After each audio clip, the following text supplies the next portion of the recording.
제가 먼저 읽고 여러분들이 먼저 읽고 서로 교독하면서 이것을 함께 읽겠습니다. 43번이요. 여호와께서 다스리시니 만민이 떨 것이요 여호와께서 그룹 사이에 가정하시니 사람이 시온에 계시는 여호와는 위대하시고 모든 민족보다 높으시도다. 지혜롭고 두려운 여러분을 찾아가시니 그는 거룩하시니라. 능력 있는 왕은 정의를 사랑하느니라. 주께서 공의를 견고하게 세우시고 너희는 여호와 우리 하나님을 높여 그의 발등상 앞에서 경배할지어다. 그의 제사장들 중에는 모세와 아론이 있고 그의 이름을 부르는 자들 중에는 사무엘이 있도다. 여호와께서 구름 기둥 가운데서 그들에게 말씀하시니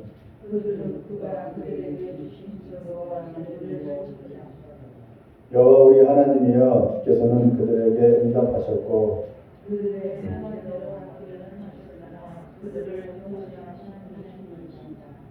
너희는 여호와 우리 하나님을 높이고 그 성산에서 예배할지어다. 여호와 우리 하나님은 거룩하신 이로다. 아멘. 사도신경으로 우리의 신앙을 고백하겠습니다. 성경책 맨 앞에 보셔서 사도신경 맨 앞에 쏙대고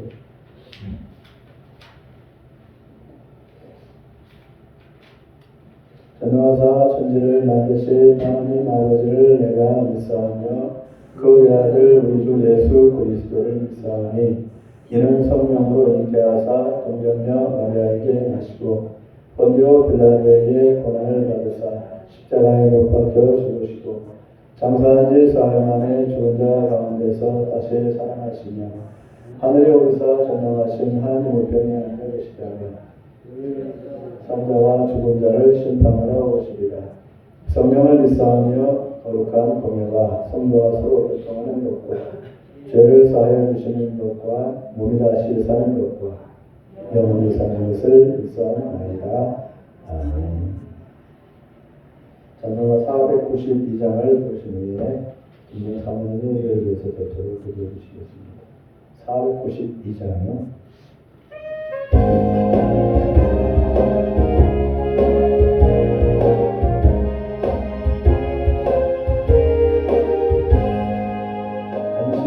세상에 내가 살면서 항상 찬송 부르다가 나의 정으로 오라 하시며 영광 중에 나아가리. 열린 천국은 내가 들어가 세상 짐을 내려놓고 빛나는 유만 받아 쓰고서 주와 함께 뒤사리. 눈물 골짜기 걸으면서 나의 갈 길 나가루에 주의 품 안에 내가 안기어 영원토록 살리로다. 열린 천국은 내가 들어가 세상 짐을 내려놓고 빛나는 유만 받아 쓰고서 주와 함께 뒤사리.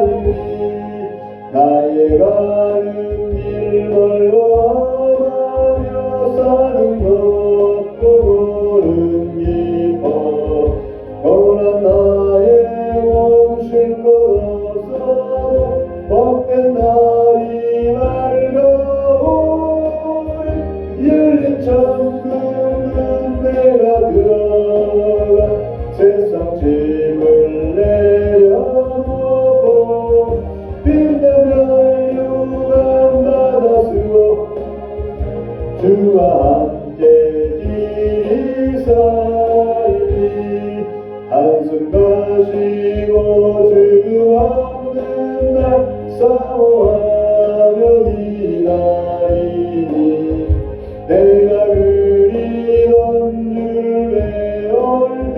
나의 기쁨 넘치리라. 열린 천국만 내가 들어가 세상 짐을 내려놓고 빛나며 유만 받아 쓰고서 주와 함께 길이 살리. 기도하겠습니다. 하나님 아버지, 세상을 주시고 주를 주셔서 예배를 드리게 하신 참으로 감사를 드립니다. 하나님 우리들 마음이 주께 하나님께 도와주시고 날마다 깨어난 자들에게 도와주시고 새로워지게 하여 주시옵소서. 하나님 이 예배를 통하여 하나님과 만난 귀한 예배가 되게 도와주시고 우리의 신령이 아버지 새롭게 하여 주시고 주님을 영화롭게 하는 귀한 아버지 우리들이 되게 이끌어 주시옵소서. 같은 곳에 세상을 당하며 성실하게 감당하게 하여 주시고 하나님께서 주신 지혜로 모든 일을 감당하시도록 은혜를 더하여 주시옵소서. 하나님 구령을 맞이하여서 아버지의 모든 가족과 친구들이 모여서 아버지 모였습니다. 하나님 이 모임에서 우리 주님이 주님에게 도와주시고 하나님 또 말씀 속에서 정말 신앙의 모습들이 되게 도와주시고 하나님 무엇보다도 주님을 늘 사랑하는 자들에게 이끌어 주시옵소서. 말씀 선포하는 김명호 목사님 병인가의 건강을 되어주시고 하나님께서 주신 꿈과 비전이 있습니다. 그 비전의 꿈에 아버지 날마다 깨어있게 도와주시고 하나님 그 꿈으로서 늘 주님과 꿈을 이루며 아버지 정말 새로워지는 놀라운 시간이 되게 이끌어 주시옵소서. 모든 말씀을 통하여서 우리들이 늘 주님께 향하는 그 시선이 되게 도와주시고 그 마음 되게 중심 되게 이끌어 주시옵소서. 아버지 또한 설을 맞이하여서 아버지 집사님들이 또한 집으로 내려가고 아버지 모습들을 만납니다. 하나님께 권을 도와주시고 기쁨으로서 승리하는 자리에 도와주시고 예배로서 승리하는 귀한 자리에 이끌어 주시옵소서. 아버지 민족을 섬기며 아버지 수고하는 선교사님 아버지 그들의 수고함을 늘 기쁨으로 채워주시고 아버지의 그 모든 생명수가 흘러가면서 그 민족의 속죄시간을 돌아오는 그런 시간을 우리에게 도와주시옵소서. 아버지 우리들에게 날마다 뛰어서 승복이 나오는 말씀이 분명하게 도와주시고 아버지 그 말씀대로 아버지 행하는 이들이 강한 아버지 우리 말씀을 경륜되게 이끌어 주시옵소서. 아버지 우리의 말씀의 교회 아버지의 기도 제목이 있습니다. 아버지 12가정을 놓고 기도하고 있는 아버지가 채워주시고 이끌어 주시옵소서. 그런 믿음의 공동체가 되게 이끌어 주시고 하나님을 소개하는 그 말씀의 교회 되게 이끌어 주시옵소서. 모든 말씀을 살아계신 예수 그리스도로 드렸습니다.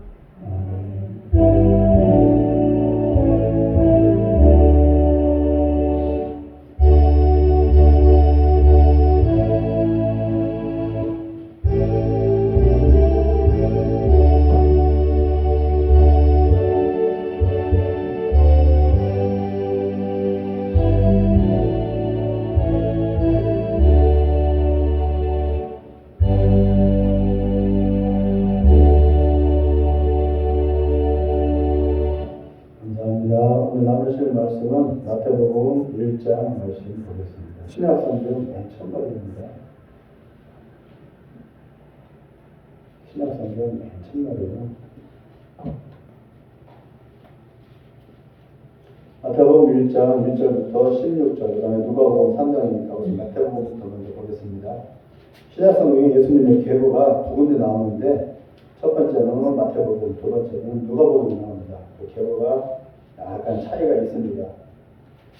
왜 차이가 나는지에 대해서 말씀을 잠시 나누려고 하니까 우리 마태복음 신약성경 1페이지입니다. 구약은 앞에, 신약은 뒤편. 신약성 1페이지.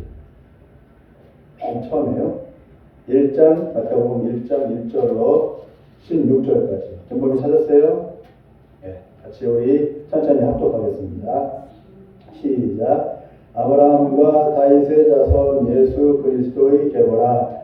아브라함이 이삭을 낳고 이삭은 야곱을 낳고 야곱은 유다와 그의 형제들을 낳고 유다는 다말에게서 베레스와 세라를 낳고 베레스는 헤스론을 낳고 헤스론은 남을 낳고 남은 아미나답을 낳고 아미나답은 나손을 낳고 나손은 살몬을 낳고 살몬은 라합에게서 보아스를 낳고 보아스는 룻에게서 오벳을 낳고 오벳은 이새를 낳고 이새는 다이담을 낳으니라. 다윗은 우리아의 아내에게서 솔로몬을 낳고 솔로몬은 르호보암을 낳고 르호보암은 아비야를 낳고 아비야는 아사를 낳고 아사는 여호사밧을 낳고 여호사밧은 요람을 낳고 요람은 우시야를 낳고 우시야는 요담을 낳고 요담은 아하스를 낳고 아하스는 히스기야를 낳고 히스기야는 므낫세를 낳고 므낫세는 아몬을 낳고 아몬은 요시야를 낳고 바벨론으로 사로잡혀갈 때에 요시야는 여고냐와 그의 형제들을 낳으니라. 바벨론으로 잡혀간 후에 여고냐는 스알디엘을 낳고 스알디엘은 스룹바벨을 낳고 스룹바벨은 아비웃을 낳고 아비웃은 엘리야김을 낳고 엘리야김은 아소르를 낳고 아소르는 사독을 낳고 사독은 아킴을 낳고 아킴은 엘리옷을 낳고 엘리옷은 엘르아사를 낳고 엘르아사는 mat단을 낳고 mat단은 야곱을 낳고 야곱은 마리아의 남편 요셉을 낳았으니 마리아에게서 그리스도라 칭하는 예수가 나시니라. 이 낳고 났을 때 이 사람들에 대한 내용은 구약에 있는 열왕기와 역대서에 보면은 그 내용들이 다 나와 있어요. 어떻게 살았는가, 무슨 일을 했는가 참고 이렇게 보시기 바랍니다. 다음에 두 번째 찾아볼 때는 누가복음입니다. 누가복음 3장 뒤편으로 신약성경 뒤로 가셔서 신약성경 누가복음 3장 누기라고 써 있는데요. 3장 그러니까 한 93페이지 될 것 같아요. 신약성경 93페이지 뒤쪽에 있는 신약성경 아까 1페이지였죠. 지금은 이제 93페이지로 가셔서 누가복음 3장 23절부터 38절까지 또 하나의 계보가 나옵니다. 페이지 수로 93페이지요. 신약성경 93페이지. 구약이 아니고 신약성경이에요. 93페이지 누가복음 3장 23절부터 28절까지를 같이 읽겠습니다. 천천히요. 찾으셨어요? 예.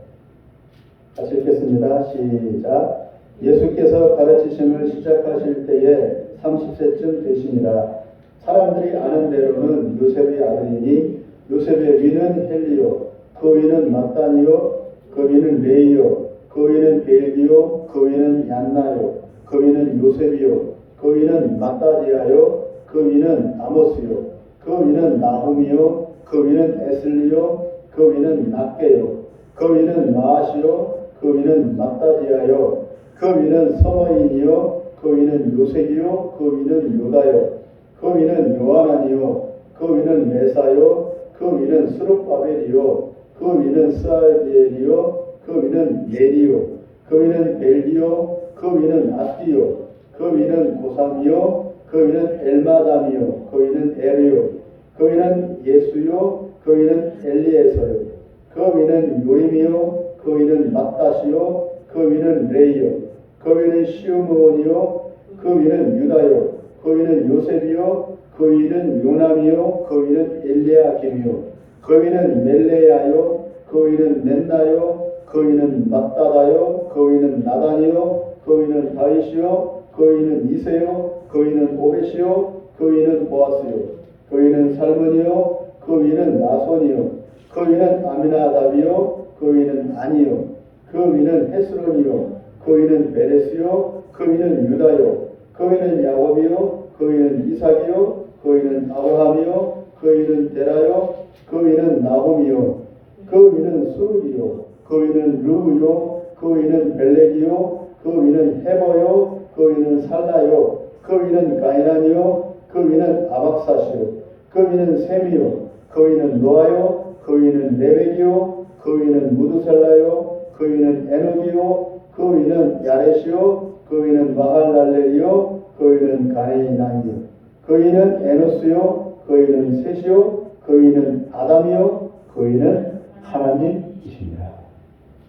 아멘. 이름이 약간씩 틀려요. 왜 그런지 아세요? 마태복음은 마태, 유대인이에요. 누가복음은 누가는 유대인이 아니에요. 이방인이에요. 그래서 이방인 발음으로 한 거예요.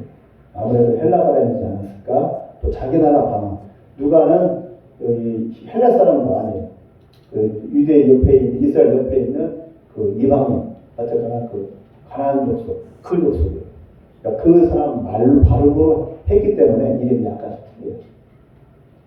어쨌거나 중요한 내용은 마태복음 1장 1절과 누가복음 3장 28절이 중요합니다. 누가복음 누구를 끝나요? 하나님을 끝나요. 마태복음 누구를 시작해요? 아브라함으로 시작해요. 이 부분이 의미가 있다라고 생각이 듭니다. 한번 잘 살펴보시기 바랍니다. 잠깐 기도하겠습니다. 사랑과 은혜의 하나님 아버지, 우리를 사랑하시되 끝까지 사랑하시며 그 어떤 것도 그 사랑을 가로막을 수 없게 우리를 사랑해 주셔서 감사합니다. 하나님은 우리를 한시도 잊은 적이 없다고 하십니다. 숨을 헐떡거리듯이 우리를 아끼시고 사랑하신답니다. 고마우신 주님 앞에 우리가 드린 것은 이천하게 짝이 없고 초라하기 그지없습니다. 다윗의 고백처럼 그리고 아브라함과 모세의 고백처럼 더 하나님의 은혜를 감사케 하시고 슬플 때나 괴로울 때나 우리에 대한 그 사랑을 의심하지 않고 믿음으로 그 사랑을 붙잡고 끝까지 승리케 하여 주시옵소서. 이 시간 마태와 누가의 기록에 나타난 예수님의 계보를 살펴보면서 우리에게 주고자 하시는 하나님의 메시지를 듣고자 하오니 성령님께서 우리의 눈과 귀와 마음과 영혼을 열어주시옵소서. 그래서 더욱 하나님을 사랑하고 그 앞에 엎드리게 하옵소서. 예수님의 이름으로 기도합니다. 아멘. 우리가 성경을 어떤 관점으로 보느냐에 따라서 우리의 신앙 색깔이 달라지듯이 우리가 하나님을 어떻게 이해하느냐에 따라서 우리의 신앙의 방향과 모습이 달라질 수밖에 없습니다. 각자가 접한 하나님은 각자 다를 것입니다. 물론 교리적으로는 똑같겠지만 마태복음은 유대인들에게 예수님에 대해서 알려주기 위해서 기록된 것이고 누가복음은 의사 누가가 유대인이 아닌 이방인들에게 예수님을 알려주기 위해서 기록한 내용입니다. 그래서 마태나 누가가 증거하는 방식이 차이가 납니다. 비록 둘 다 하나님이 보내신 예수 그리스도를 전하고 있기는 하지만 결론은 예수님이니까 예수님을 전하고 있기는 하지만 이 서신을 받고 있는 대상이 다르기 때문에 그 내용과 초점과 강조점이 다를 수밖에 없습니다. 마태는 예수님과 함께 살고 함께 했었던 제자이고 누가는 예수님의 제자의 제자이므로 누가는 예수님을 직접 보거나 경험하지 못했고 듣고 배우고 자신의 말씀과 영적으로 경험하고 확신하고 있는 그 메시아이신 예수님을 증거하기 때문에 마태와 누가를 비교하면서 살펴보는 것도 매우 의미 있고 거기에서 더 깊고 은밀한 말씀의 진리를 깨달을 수 있을 것입니다. 이 시간의 나눔을 통해서 더 깊이 주님을 알아가고 하나님 아버지의 무한하신 사랑의 깊이와 넓이를 조금이나마 더 깨달을 수 있는 그런 시간이 되기를 바랍니다. 우선 마태복음 1장 1절을 한번 다 같이 다시 한번 읽어보겠습니다. 마태복음 1장 1절이요. 시작. 아브라함과 다윗의 자손 예수 그리스도의 계보라. 누구부터 시작해요? 하나님으로 시작하지 않아요. 누가는 누구를 시작했어요? 하나님을 시작했어요. 하나님이 끝났어요. 근데 마태는 하나님이 아니고 아담도 아니고 누구예요? 아브라함으로부터 시작해요. 관점이 틀린 거예요. 마태가 보는 관점, 누가가 보는 관점이 틀린 거예요. 똑같은 내용에도 불구하고 이 차이가 엄청난 차이예요. 예수님의 계보를 설명함에 있어서 예수님을 아브라함과 다윗의 자손이라고 이름 붙이고 있어요. 마태는. 그러면 이 말이 무슨 뜻입니까? 1절 말씀이 아브라함과 다윗의 자손 예수 그리스도의 계보라고 하는 말씀의 뜻이 첫 번째로는 하나님이 약속한 약속의 메시아 예수님이 이미 예전부터 아브라함 때부터 약속했던 그분이 오셨다. 약속했던 그분이 오셨다. 어느 갑자기 하늘에서 갑자기 딱 떨어진 분이 아니고 이미 약속했었다. 누구한테? 유대인들한테.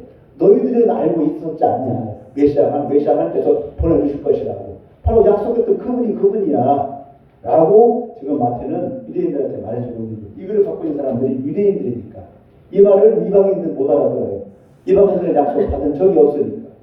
아브라함의 약속을 모르니까. 근데 유대인들은 알아. 왜? 아브라함이 자기 조상이니까. 그리고 아브라함이 받은 그 약속은 구존으로 계속 내려왔어요. 유대인 전통. 구존으로. 그러니까 너무너무 잘 알아요. 우리 약속했던 메시아를 준다 약속했었지. 그 마태는 이렇게 그 약속했던 분이 바로 예수 그분이야. 이렇게 말해주고 있는 거예요. 하나님은 이스라엘 민족의 조상인 아브라함을 75세에 부르시면서 내가 너로 큰 민족을 이루겠다고 약속을 했었어요. 2000년 전에. 그 당시 2000년 전. 지금으로는 4000년 전에. 그래서 아브라함은 본토 친척 아비집을 떠나 하나님이 지시하시는 땅을 향하여 믿음으로 나아갔었어요. 아무것도 보장된 것이 없었지만 하나님의 말씀 한마디를 붙잡고 약속 한마디를 붙잡고 아브라함은 떠났던 거죠. 결국 아브라함을 통해 이스라엘이라는 큰 민족을 이루었고 이스라엘에서 세상을 구원할 메시아를 탄생시킨 겁니다. 예수님은 누구로 태어난 거예요? 한민족으로 조선 사람으로 태어난 것이 아니고 미국 사람으로 태어난 것이 아니고 어디 사람으로? 이스라엘 사람. 유대인으로 태어난 거예요. 예수님이 유대인이라는 사실을 우리가 잊어버리면 그러므로 예수님은 하나님이 아브라함과 맺은 약속 그대로 오셨다는 것입니다. 이미 2000년 전에 그 당시 2000년 전에 이스라엘 조상에게 주신 하나님의 약속에 따라 메시아 구원자인 예수님이 왔다고 지금 마태는 1절에서 지금 그렇게 말하고 있는 것입니다. 그러면 두 번째, 왜 다윗의 자손입니까? 다윗의 자손 예수 그리스도의 계보라라고 했잖아요. 왜 다윗의 자손입니까? 하나님은 시원찮은 막내 아들로 태어난 다윗을 택하여서 이스라엘의 왕으로 삼으시고 장남을 세운 게 아니고 막내 아들을 택했어요. 막내 아들이 7째 아들이에요. 이 다윗을 택해서 이스라엘 왕으로 삼으시고 그를 통해서 12지파를 총괄하는 강력한 나라를 이루게 하셨어요. 다윗 왕 때가 이스라엘에서는 역사상 가장 강력한 나라였어요. 그래서 지금 이스라엘 국기도 다윗의 뼈예요. 그러면서 장차 그의 자손을 통해 다윗의 자손을 통해서 이스라엘과 온 세상을 구원할 한 사람, 한 왕인 메시아를 보내주시겠다고 이미 다윗에게 약속을 했었어요. 약속대로. 아브라함의 약속대로 다윗에게 주신 약속대로. 다윗의 나라는 곧 장차 이 땅에 다시 오셔서 이루실 예수님이 왕이 되는 나라, 곧 하나님의 나라의 예표입니다. 이스라엘 나라, 다윗의 나라. 다윗의 왕국은 곧 하나님의 나라를 미리 보여주는 거예요. 이 땅에 임한다고요. 하나님의 나라가. 성경에 있는 내용 그대로예요. 제 얘기가 아니에요. 다윗의 통치는 곧 하나님의 통치, 예수 그리스도의 통치의 상징으로 미리 보여주는 거예요. 다윗의 통치. 약속대로 네가 왕인 것처럼 진짜 왕을 이 땅에 내가 보낼 거야. 세상에 왕을 보낼 거야. 그 왕이 너처럼 통치할 거야. 이렇게 약속을 준 거예요. 그 왕이 누구라고요? 예수님이라고요. 예수님의 초림 때에는 왕으로서 오지 않았어요. 제물로 어린 양으로 왔어요. 그러나 재림 때에는 왕으로 오셔서 통치하시는 거예요. 이 교회 존재 이유는 뭡니까? 예수님이 다시 오셔서 왕으로 오셔서 통치하는 그 나라를 준비하는 것이 이 교회의 존재 목적이에요. 교회가 그 존재 목적을 잊어버리면 교회는 필요 없는 거예요. 있으나 마나요, 교회는. 교회의 존재 이유는 오직 한 가지예요.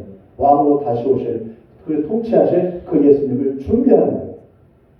전도를 왜 합니까? 선교를 왜 합니까? 그 나라를 다시 오실 그 예수님의 나라를 준비하기 위해서 전도하고 선교하는 거예요. 교회 숫자 채우는 것이 문제가 아니에요. 즉 이스라엘과 맺은 약속에 따라서 예수님이 오셨고 그 계보가 시작되었으니 결국 예수님은 이스라엘의 메시아일 수밖에 없으며 지금의 이스라엘을 지나 진짜 이스라엘 곧 하나님의 나라가 따로 준비되고 있다고 마태는 지금 이렇게 1장 1절로 전제를 깔고 시작하는 겁니다. 그 다음부터 계보가 이어지는 거예요. 그래서 예수님이 오신 거야. 두 번째, 75세 노인으로 시작하여 또더이 나그네로 살면서 아내까지 팔아먹는 시원찮은 모습의 아브라함이지만 그의 인생에서 섭리하시고 순종한 아브라함의 믿음과 순종의 모습을 통해서 메시아가 오게 되었음을 말해줍니다. 뭘 말하는 겁니까? 믿음으로 아브라함이 준비했던 것처럼 너희도 믿음으로 준비하라. 누구한테요? 유대인들한테. 너희들이 택함받았다고, 유대인들이 태어났다고 저절로 너희들을 통해서 하나님 나라가 이루어지는 게 아니고 너희들이 아브라함의 자손, 택함받은 민족이지만 그럼에도 불구하고 너희가 믿음으로 반응하지 않으면 헛거라. 오직하나 믿음밖에 없다. 유대인의 혈통으로 구원받는 게 아니라 믿음으로 구원받는 거다. 믿음으로 하나님 나라를 준비해야 되는 거다. 교회 안에 있다고 다 하나님의 백성 자녀가 아니라 교회 안에 있을지라도 한 사람 한 사람 개개인이 하나님과 일대일적인 관계 속에서 믿음으로 반응할 때 그것이 진짜 믿음이라고 말해주고 있는 겁니다. 다윗 역시 대단한 왕이 아니라 부하를 주제서 그 아내를 자기 아내로 빼앗은 바로 파렴치한 못난이였지만 다윗 왕이 그의 인생에서 수많은 어려움과 고난들을 통해 그의 믿음으로 메시아를 맞을 준비를 한 것을 볼 수 있어요. 다윗의 일생일대를 보면 아브라함의 믿음 인생 그리고 다윗의 믿음 인생 못지않게 5절에는 누가 나옵니까? 5절 마태복음 1장 5절에는 라합이 나오는데 라합은 그녀는 창기이고 기생입니다. 매춘부라는 얘기예요. 라합은 창녀입니다. 그러나 라합은 비천한 출신임에도 불구하고 믿음으로 반응하고 순종해서 메시아를 준비해요. 그래서 이 대단한 이 예수님의 계보의 족보에 라합이라는 천한 그 창녀 이름이 올라가 있어요. 라합이라.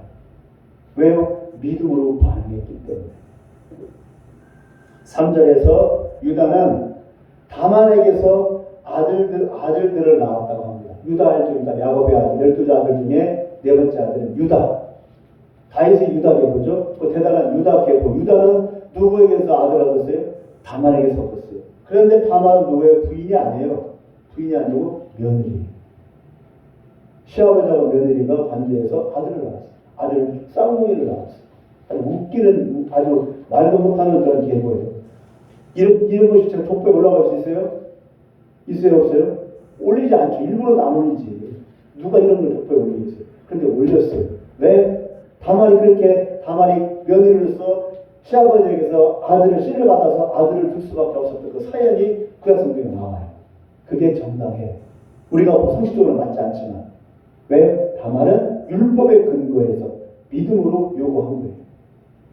왜요? 유대 전통에 그게 있어요. 형이 죽고 아우가 죽으면 그 부인을 그 동생이 이어받아요. 동생이 아내를 취해야 돼요. 왜냐하면 아들을 낳아야 되니까. 형의 계보를 이어주기 위해서. 또 그 다음 동생이 죽어요. 그럼 그 막내 동생이 또 그 형수를 취해. 형사 취수제라고 해요. 그것을. 그래서 자손을 잇게 해주는 거예요. 그 유대 전통에. 그 유대 율법에 있어요. 다만 그걸 붙잡은 거예요. 믿음으로. 며느리에게서 아들을 본 기가 막힌 일을 겪으면서 유다는 자신의 의지와는 상관없이 이루어지는 그 하나님의 섭리에 대한 믿음의 반응으로 그 역시 메시아 계보에 들어가게 되었습니다. 공통점은 뭡니까? 믿음 하나뿐입니다. 잘난 것 하나도 없고 오히려 부끄럽고 말하기도 싫은 그런 일들을 통해서 그들은 자기들의 잘난 모습이 아닌 철저히 무너진 못난 부분들을 드러내시는 하나님 앞에 다만 순종과 회개와 인내의 믿음으로 반응하여 메시아 계보를 이루었다고 마태는 지금 이렇게 말하고 있는 거예요. 아니 무슨 뜻인지 아시겠죠? 마태는 지금 뭘 말하려고 하는 겁니까? 믿음으로. 창녀가 격철포에 올라오고 시아버지하고 며느리와 관계해서 애를 낳았대요. 기가 막힌 이런 욕구 수치스럽죠. 이것이 여기에 기록이 되어 있어요. 또 누가 나와요? 바세바도 나와요. 롯도 나와요. 더 이때 얘기 줄게요. 결국 마태복음 1장 1절은 예수님은 이스라엘의 메시아로 오셨고 이스라엘을 위하여 오셨지만 그러나 이스라엘의 잘난 점이 아닌 지독히도 못난 부분을 통해서 그러나 오직 믿음으로 오신 믿음의 메시아임을 말해주고 있는 겁니다. 잘난 족보가 아니라 아주 부끄러운 족보잖아요. 예수님은 이스라엘 혈통과 역사 속에서 이스라엘 사람으로 오셨지만 이스라엘이 가진 단 하나, 오직 믿음으로 만날 수 있고 믿음으로 다가갈 수 있는 그런 메시아이고 구원자라는 사실을 마태는 강력하게 지금 말해주고 있는 겁니다. 두 번째, 누가복음 3장 23절. 누가복음으로 가겠습니다. 아까 신약성경 93페이지 누가복음으로 가겠습니다. 누가복음 3장 23절에서 누가는 예수님의 계보를 마태와는 정반대로 아래로부터 위로 거슬러 올라가는 방법을 택하고 있습니다. 아까 마태는 위에서부터 아브라함 때부터 내려왔어요. 내려왔어요. 그러나 누가는 거슬러 올라가요. 이는 이스라엘을 전제로 하지 않고 유대인 이방인을 구분하지 않고 누구나 어떤 이든 상관없이 예수님을 맞이할 수 있고 아무 조건 없이 유대인이 아니라 할지라도 이방인이라 할지라도 쳐 죽여 없애버릴 그런 가나안 족속 이방인이라 할지라도 우상단지 끼고 평생을 살아온 저주받은 민족이라 할지라도 아무 조건 없이 구원자에게로 나아갈 수 있음을 말해주는 겁니다. 그래서 밑에서부터 거슬러서 하나님에게까지 가는 거예요.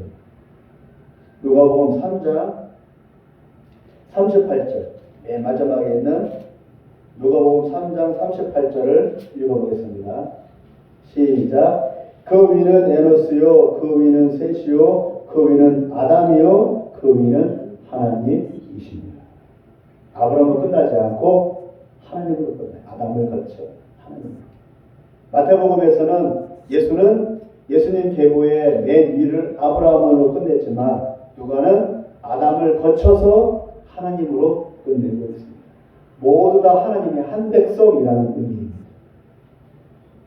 누가는 이방인 의사이고 누가복음은 이방인들에게 보내는 서신이었기 때문에 그들에게 있어 이스라엘은 아무 문제가 되지 않았고 이방인들의 관심은 오직 맨 처음 조상인 아담 그리고 그 아담을 지으신 창조 하나님의 관심이 대상인 것입니다. 이방인들에게는 아브라함은 의미 없어요. 유대인들에게는 아브라함의 의미가 있지. 자기 조상이니까. 유대인들은 하나님을 이미 인정하고 들어가기 때문에 마태복음에서는 굳이 하나님을 언급할 필요가 없어요. 유대인들이 이미 하나님 믿고 있는 사람들이잖아요. 하나님까지 갈 필요가 없어요. 이미 하나님 믿고 있기 때문에. 그러니까 이방인들은 하나님을 몰라요. 다른 신 믿어요. 우리 한민족이 하나님 믿었어요? 하나님 안 믿었어요. 무당 푸닥거리나 하고 유괴나 공자와 맹자업이나 하고 있고 절간에 가서 불상 앞에 고개 조조하리며 비나이다 하고 있고 또 산에 올라가서 산기도 하면서 비나이다 하고 그런 짓만 골라서 했어요. 우리 조선민족이. 하나님 어떻게 알겠어요? 하나님은 아무 상관없는 민족이었어요. 저주받은 민족이었어요. 하나님이 쳐 죽이 없어버려도 우리는 아무나 할 말 없었어요. 그러나 누가 복음의 수신자인 이방인들은 창조주 자체에 대해서 알지 못하고 믿지 못한 상태였기 때문에 우리 민족이 창조주에 대한 언급이 반드시 필요했어요. 우리를 만든 법이 있다. 아무 데서나 절하고 아무 데서나 비나이다 할 게 아니라고. 우리를 만든 분한테 가서 기도해야지. 우리를 만든 분이 있다. 조물주와 창조주가 있다. 그걸 알려주고 있는 거예요. 누가. 유대인들한테는 필요가 없죠. 처음부터 하나님 믿는 민족이니까. 유대인방. 그러니까 유대인, 다른 이방인은 전혀 하나님 모르는 민족이니까 하나님을 알려줘야 돼. 하나님부터. 그래야 예수님 얘기가 나올 수 있어요. 하나님도 모르는데 예수님 얘기를 해. 무슨 말인지 못 알아듣죠. 예수님 왜 왔어? 예수님 누구요? 예수님 왜 죽어? 그거 죽었다고 우리 죄값이 왜 우리 죄가 왜 없어져? 모르지. 하나님을 모르니까. 하나님을 알아야 그 다음 예수님 얘기를 할 수가 있는 거예요. 그래서 누가는 이방인들한테 이 글을 보내기 때문에 하나님 얘기를 먼저 하고 있는 겁니다. 그리고 맨 처음 조상인 아담 얘기를 하고 있는 겁니다. 아브라함이 아니고. 그리고 인류의 처음 조상이 아담이라는 사실이 메시아를 설명하는데 필수적인 요건이었어요. 유대인들은 아브라함을 기준으로 살아요. 아브라함을 기준으로. 아브라함 이상은 알 필요가 없어요. 아담 필요 없어. 아브라함만 있으면 돼. 그러나 이방인에게 있어서는 아브라함 이전에 아담을 기준으로 삼을 수밖에 없어요. 아담을 시작으로 해서 온 세상에 사람들이 퍼지기 시작했기 때문입니다. 유대인의 사고방식과 이방인의 사고방식이 큰 차이가 여기에서 나오는 것입니다. 그리고 유대인의 역할과 이방인의 역할의 차이가 여기에서 드러나는 겁니다. 이방인들은 하나님을 찾고 알고 하나님의 존재를 인정하고 따르는 역할이 주어져 있지만, 그러나 유대인들은 처음 아브라함 때에서부터 하나님의 약속을 이미 받았고, 그래서 온 세상에 빛을 발해서 하나님을 나타내라는 책임과 의무를 처음부터 받았어요. 이스라엘은. 그렇기 때문에 이스라엘 민족이 생겨난 거예요. 하나님의 목적이 원래 그거였어요. 잘 먹고 잘 살라고 이스라엘 민족을 만든 게 아니고. 그러므로 유대인의 역할은 자기들이 알고 믿고 이미 알고 믿고 있는 하나님을 이방인들에게 나타내 주고 전해 주어야만 할 책임이 주어져 있었어요. 그 역할을 하지 않았기 때문에 벌을 받은 거예요. 이 역할을 안 하면 유대인들은 존재 가치가 없어지고 살아야 할 이유가 없어지는 반만 축내는 시충이가 되는 겁니다. 쓸모없는 인간이 되는 거예요. 반면에 이방인들은 유대인들이 전해준 복음을 듣고 반응하여 유대인들이 먼저 알고 믿고 있는 그 하나님께 창조주께 돌아와 그 말씀에 순종해야 하는 겁니다. 이방인들, 우리와 같은 이방인들.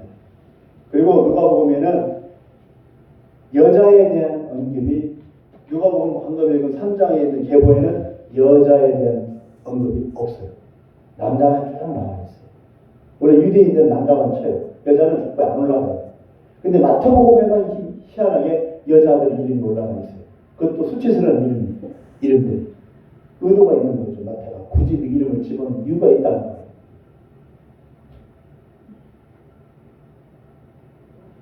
반면에 이방인들은 마태복음에는 다말이 나오고 바세바가 나오고 나합이 나오고 롯이 나옵니다. 네 여자가 나와요. 다말은 며느리였어요. 유다인의 며느리. 바세바는 다윗의 부하의 아내였어요. 나합은 아까 말했던 것처럼 기생이고 참기였어요. 롯은 남편 죽은 이방 여인 과부였어요. 이미 남편이 죽은 이방 여인, 모압 여인, 유대인도 아니에요. 이 여자들은 다 유대인들이 아니에요. 다 이방 여인들이에요. 그리고 출신 성분이 아주 비천해요. 유대인들이 가장 혐오하고 싫어하는 부류의 여자들이 버젓이 성경에 기록되어 메시아의 조상이라고 하면서 여자들의 이름이 족보에 버젓이 올라 있습니다. 조선에도 족보에는 여자 이름이 안 올라갑니다. 더군다나 유대 족보에 더더욱이 거룩하다고 하는 그 유대 족보에 여자 이름이 올라가는 이유는 그 여자들의 출신 성분은 안 좋지만 가장 중요한 믿음을 가진 여자들이었기 때문에 올라가 있습니다. 다말은 며느리이지만 모세율법과 유대 전통을 붙잡고 그것에 근거해서 자식을 얻고자 했으며 그래서 믿음으로 반응한 것이죠. 다말. 라합이라는 여자는 하나님의 이스라엘과 함께 하시고 이스라엘을 도우신다는 소문을 듣고 이스라엘 정탐꾼들을 믿음으로 목숨을 걸고 숨겨졌어요. 라합. 목숨을 걸고 숨겨졌어요. 믿음으로 반응한 것이죠.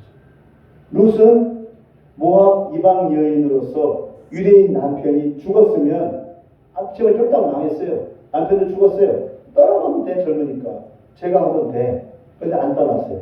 핀털터리가 된 시집에 굳이 남아있을 이유가 없었음에도 시어머니, 핀털터리 알거지가 된 시어머니 나오미를 따라서 굳이 고향 땅, 죽은 남편의 고향으로 돌아와서 예루살렘으로 와서 여호와 하나님을 섬기고자 했어요.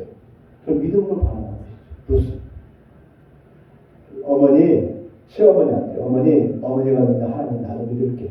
라고 하면서 왔어요. 믿음으로 고해요. 젊으니까 제가 하면 돼요. 편히 먹고 살면 돼. 나 안 갔어요. 쫄딱 망한 집안이었어요. 또 같이 왔어요. 우리아의 아내 바세바는 다윗 왕의 유혹에 어쩔 수 없이 간음을 했어요. 남편이 있어요. 다윗의 부하 장군이에요. 근데 왕이 자기가 수청을 들으래. 왕이 한마디 하니까 바세바는 어쩔 수 없었어요. 간음을 했어요. 둘이. 근데 다시 회개함으로 하나님께 아들 솔로몬을 얻고 왕비가 되었어요. 정실 왕비가 되었어요. 바세바 회개한 다음에. 마태가 굳이 이들을 계보에 넣은 이유는 믿음의 여인들이었기 때문입니다.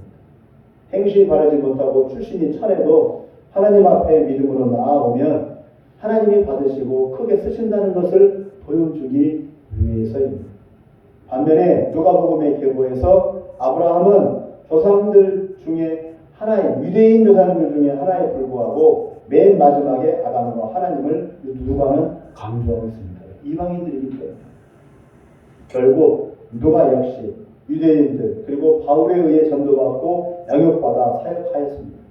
누가도 이방인이지만 바울의 제자가 된 거예요. 제자의 제자죠. 이방인들은 초대교회 유대인들에 의해서 복음을 전해받았어요. 유대인들 누구예요? 마태, 마가, 마태, 베드로, 요한 다 유대인이잖아요. 예수님도 유대인이에요. 그들한테서 복음을 전해받았어요. 누가는 이방인인데 불구하고 전해 들었어요. 그래서 구원받은 거예요. 그 복음을 누가 전해준 거예요? 유대인들이 복음을 전해준 거예요. 이제까지 몰랐던 하나님에 대해서 알게 되었어요. 누굴 통해서? 유대인들을 통해서. 다시 그 하나님이 인간의 죄값을 치러주기 위해서 메시아를 보내주셨다는 것을 듣게 되었습니다. 누굴 통해서요? 유대인들을 통해서. 그러므로 이방인들의 구원은 이방인 스스로가 아니라 유대인들에 의해서 가능하게 되는 거예요. 미국 사람, 영국 사람들이 어떻게 교회가 많이 세워지고 이렇게 예수 믿게 되었어요? 유대인들이 복음을 전해 주어서 거쳐서 이렇게 구원받은 거예요. 최초의 교회 역시 어떤 교회였어요? 유대인 교회 예루살렘 교회였어요. 최초의 사도 역시 누구였어요? 유대인이었고 최초의 제자들 역시 누구였어요? 유대인들이었어요. 이방인들이 아니었어요. 로마 시대에 예수를 거부하고 십자가에 못 박은 게 유대인이라고 하면서 로마 교회, 천주교회는 유대인들을 벌레 취급하였고 그 전통이 계속 이어져 반유대주의가 온 세상에 퍼졌고 우리 개신교도 들어왔어요. 반유대주의가. 그래서 유대인은 지나갔다. 유대인들은 죄값을 치렀다. 그렇게 생각을 하는 거예요. 가톨릭뿐만 아니라 우리 개신교도. 히틀러 역시 전능하신 히틀러가 뭐라고 말하는 거 아세요? 마지막에 히틀러 아시죠? 우편병을 가스실로 해서 유대인을 잡아주고 히틀러는 마지막에 뭐라고 말했느냐? 전능하신 하나님의 이름으로 유대인을 잡아 죽인다고 히틀러는 선언을 했어요. 자기 뜻대로 죽인 게 아니고 하나님이 죽이라고 했다. 그렇게. 잘못 믿은 거죠. 그러나 예수님이 유대인으로 오셨고 바울과 베드로가 유대인이며 세례 요한, 사도 요한이 유대인이고 그 유대인들에 의해서 온 세상에 복음이 전해졌다는 사실은 까마득히 잊어버렸습니다. 그 유대인들이 예수님처럼 핏값을 치르며 복음을 전파했다는 사실을 우리는 기억을 해야 합니다. 지금도 여전히 유대인들이 고난을 받는 이유가 바로 이방인들의 죄값 때문이라는 사실을 우리는 몰라요. 유대인들이 로마에 의해서 나라가 산산조각 나고 흩어져 나라 없이 2000년을 살면서 온 세계 곳곳에서 멸시와 천대를 받으며 살게 된 것이 꼭 그들의 죄 때문이라고 말할 수는 없다는 겁니다. 그들이 예수를 부인했기 때문이라고 말해요.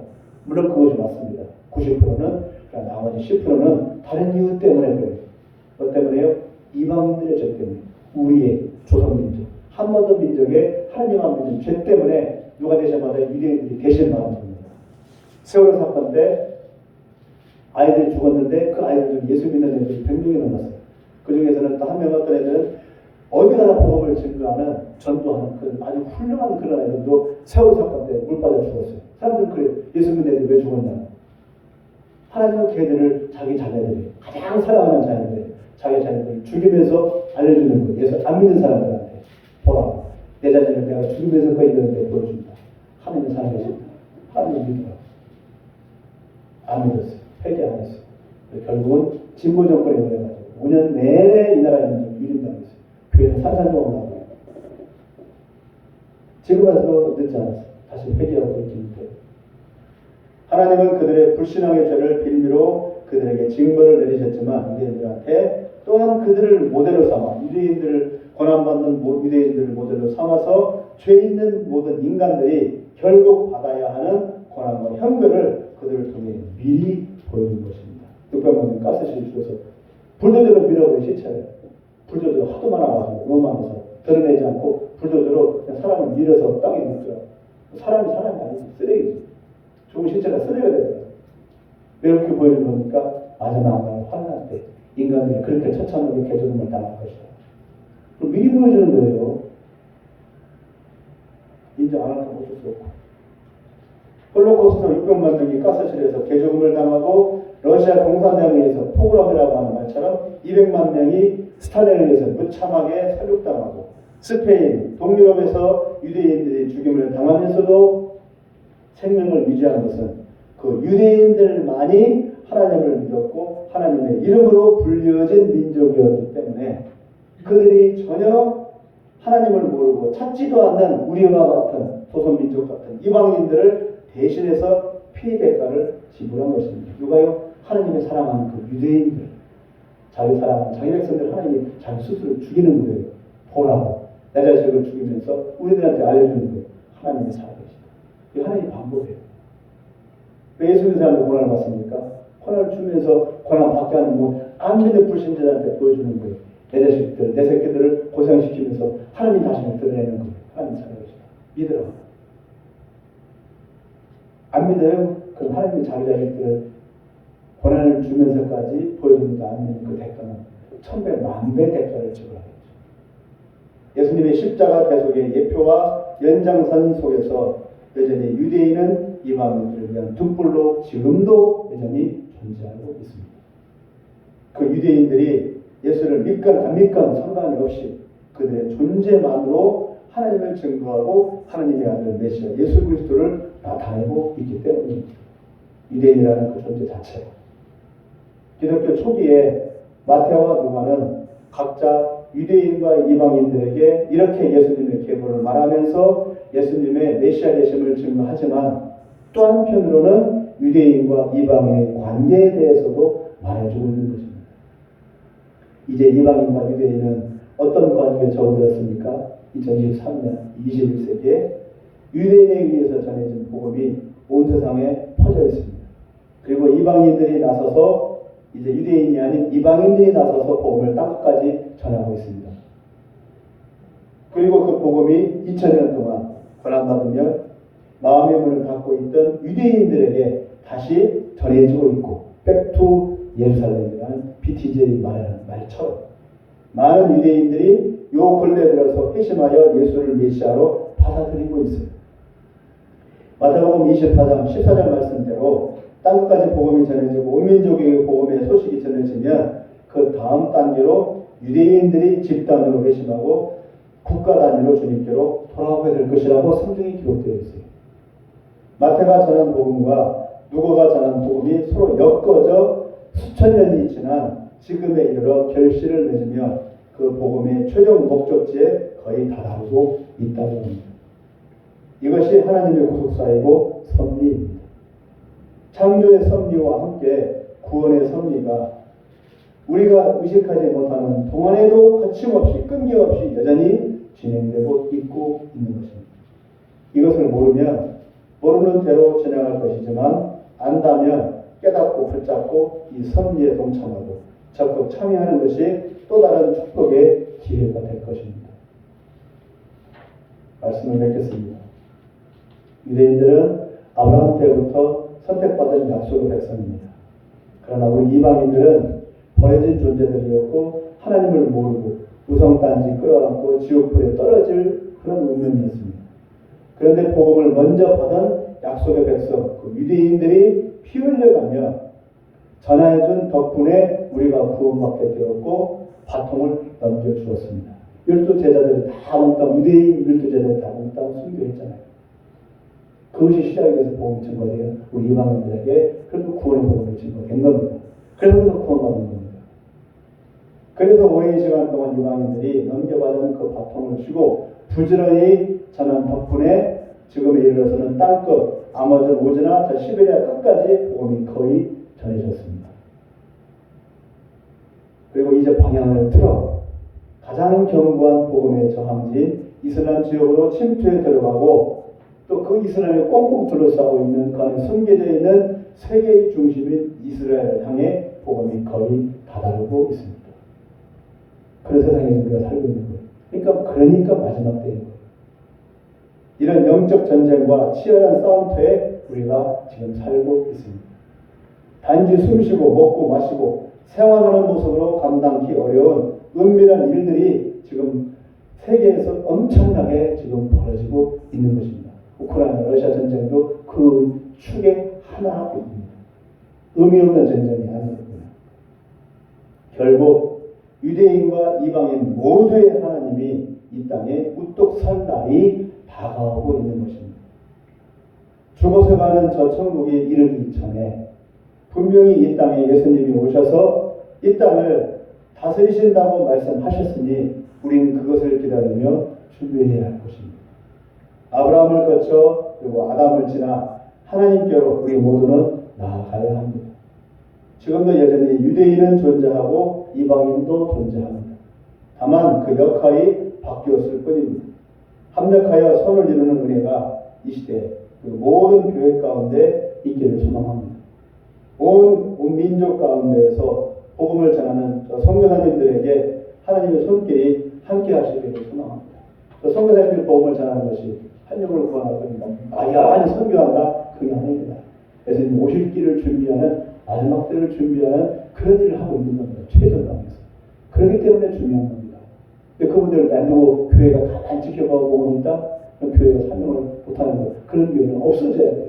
교회가 아니에요. 그런 거. 그냥 개모임이랑 마찬가지입니다. 반드시 교회는 최전방에서 살아가는 분들을 위해서 기도하고 후원해주고 그리고 불신양분들을 애써주고 협력을 해야 되는 겁니다. 그래야 교회 존재 목적이에요. 교회가 교회의 역할을 못하면 그 민족, 그 나라는 망합니다. 이제까지 인류 역사가 그렇게 왔습니다. 그들을 위해 함께 기도하고 그들과 동역하는 이 땅의 모든 교회에 성령의 임재가 더욱 가득하기를 소망합니다. 또다시 부흥 얘기가 와요. 부흥. 우리 한국교회가 부흥이 된다. 그럼 뭐 하려고? 부흥돼서 뭐 하려고? 부흥돼서 복음에서 마지막 때 준비해야죠. 그 얘기 쏙 빼요. 그냥 부흥만 하자. 축제 분위기로 부흥만 하자. 웃기는 소리. 그런 부흥 없어요. 그런 부흥은 성경에 그런 얘기 없어요. 사람이 지어낸 얘기. 똥 만드는 사람들 머릿속에서 나오는 얘기. 그런 얘기 들을 필요 없어요. 부흥은 왜 있어야 되느냐?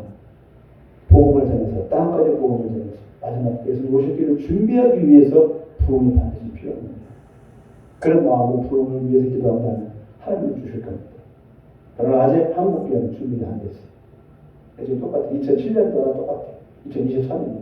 지금 16년이 지났는데 변한 것이 없어요. 눈을 들어 하나님의 구속의 선례를 바라보며 다가오시는 예수 우리 주님의 발자국 소리를 분명히 들으시고 그것에 반응하는 우리 모두가 되시기를 바랍니다. 그것이 깨어있는 신앙입니다. 죽은 신앙은 필요 없습니다. 기름 등불 준비하지 않고 잠들어 있는 처녀들은 필요가 없습니다. 못 들어갑니다. 기름과 등불을 준비한 그런 신앙으로 깨어있는 신앙으로 잘 준비할 수 있기를 바라겠습니다. 어려운 일이지만 반드시 해야 됩니다. 기도하겠습니다.